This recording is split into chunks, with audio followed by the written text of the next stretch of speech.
Olá pessoal, tudo bem?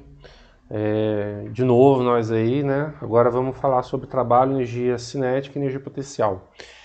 Antes de eu começar a falar, só queria falar, muitas vezes a gente pensa em energia, né?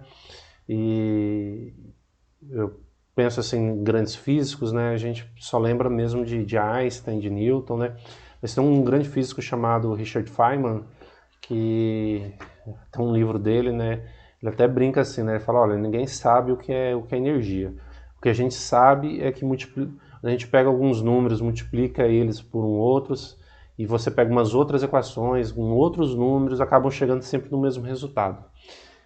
Mas aí a gente não sabe e a gente dá esse nome de energia. Eu acho bem engraçado porque quem conhece, né, um pouco mais de física vai concordar com o que ele está dizendo. Mas o que a gente tem que entender?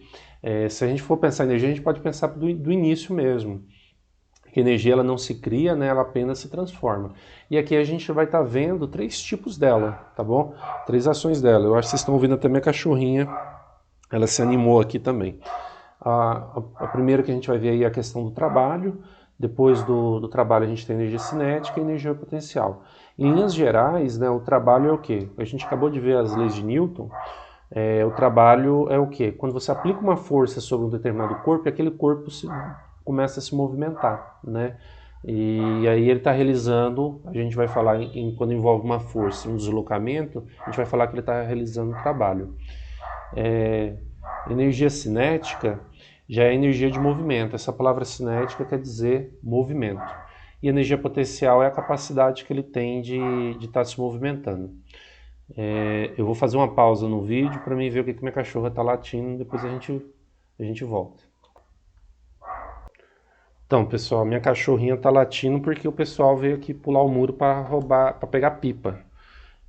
A quarentena, então não está servindo para nada, né? Vocês se cuidem aí, tá, pessoal? Obedece aí o governo aí para ninguém ficar doente.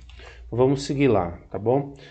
Então começamos aqui como um trabalho. Como eu havia falado para vocês, a cachorra, aqui eu tenho uma força, né, que está sendo aplicada e está fazendo com que esse bloco de massa M, não sei se pesa 1 kg, 2 kg, 3 kg, aí ele entrou em movimento. Opa, deixa eu pegar aqui o laserzinho para vocês poderem enxergar melhor, tá bom?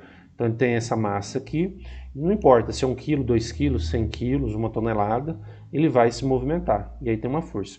O que vai influenciar o trabalho, né? Quanto mais tem esse ângulo aqui, essa inclinação, a direção que está essa força com deslocamento. Então quando a força está na mesma direção do deslocamento, sem nenhum ângulo, né, perfeitamente que reto aqui nesse caso, aí eu vou poder falar que está realizando um trabalho máximo, tá bom? Aqui, ó, só para deixar um pouquinho mais claro, né?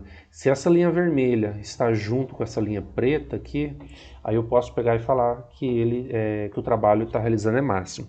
Ah, professor, e se ele tiver, de repente, a força está aplicada aqui para cima, mas o deslocamento para cá?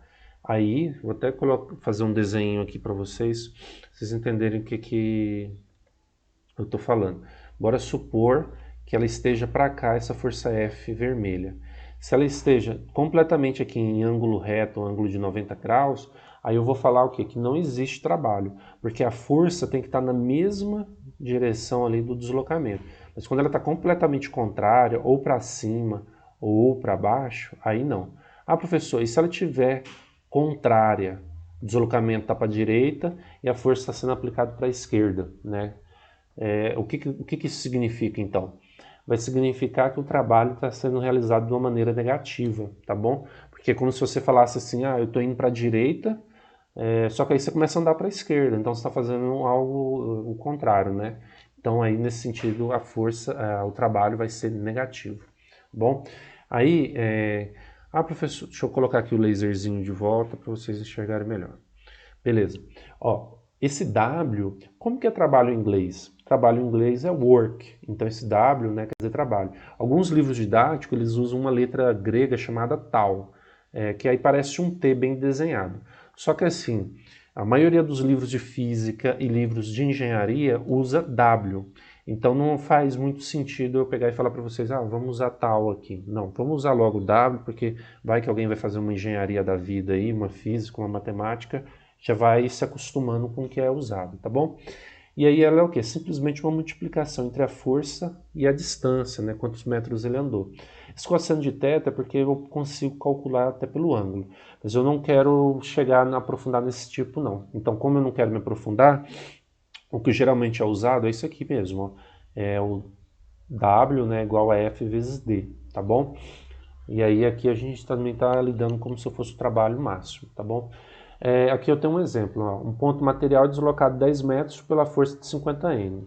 Determina o trabalho realizado pela força F no deslocamento.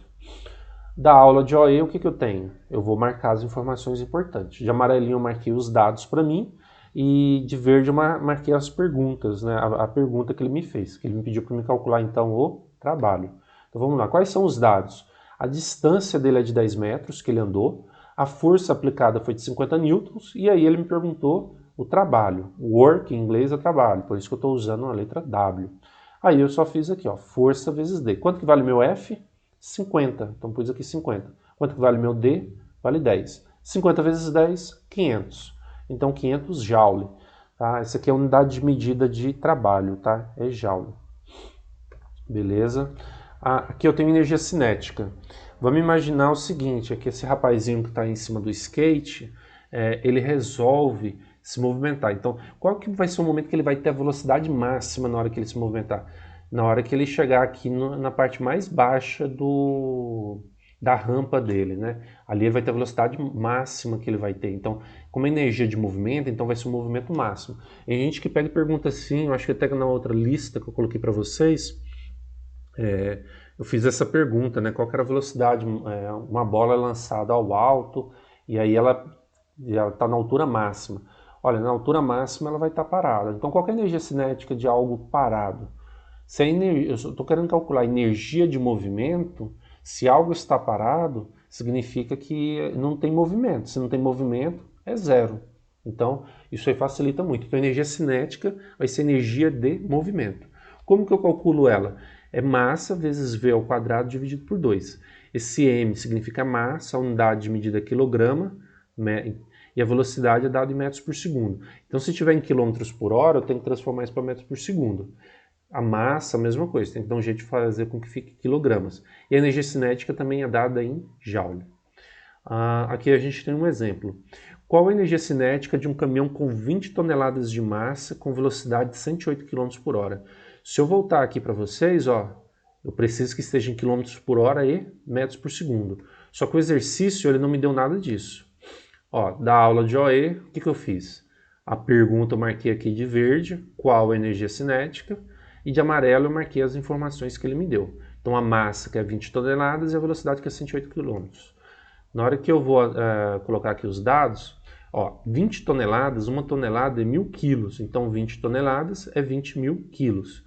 Ele me deu a velocidade em quilômetros por hora, então eu divido por 3,6, eu tenho a velocidade em metros por segundo. A partir daí fica muito fácil fazer minha continha.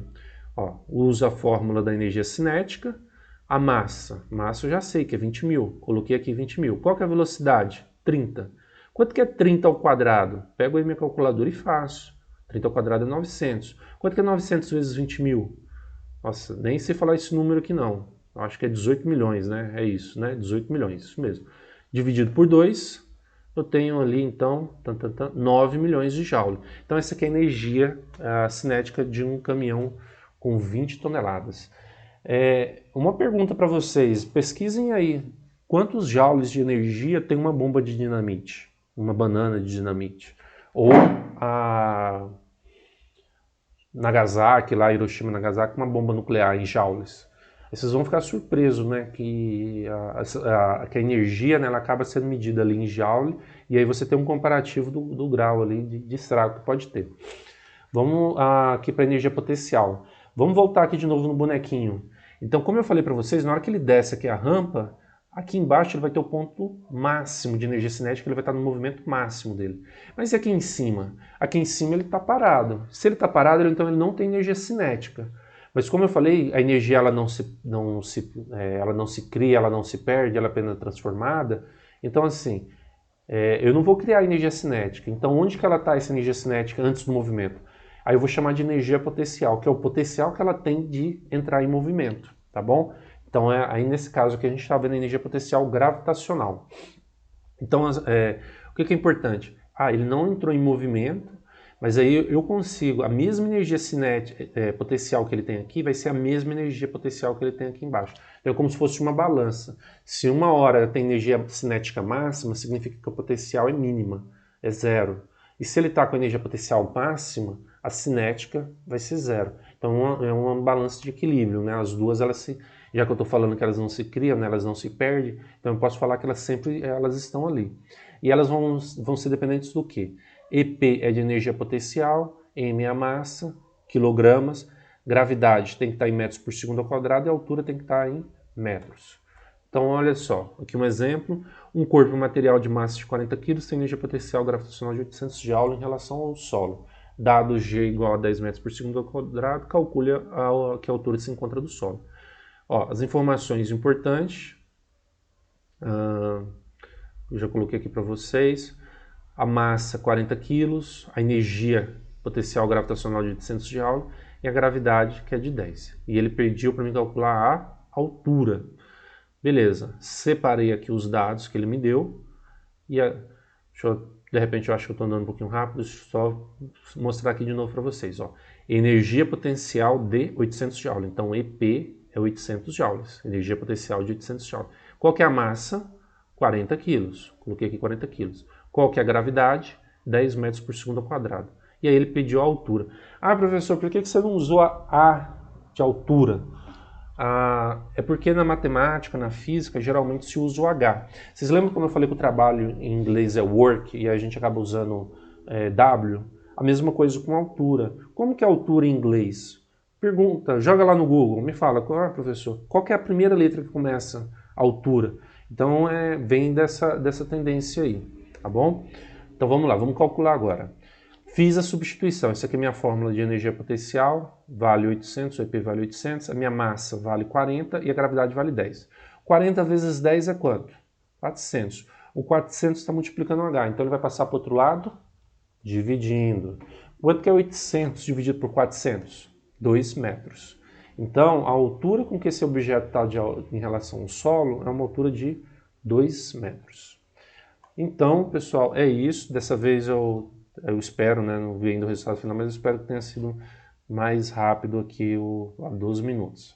Então, espero que tenha ajudado. Qualquer coisa, a gente está à disposição para ajudar vocês, tá?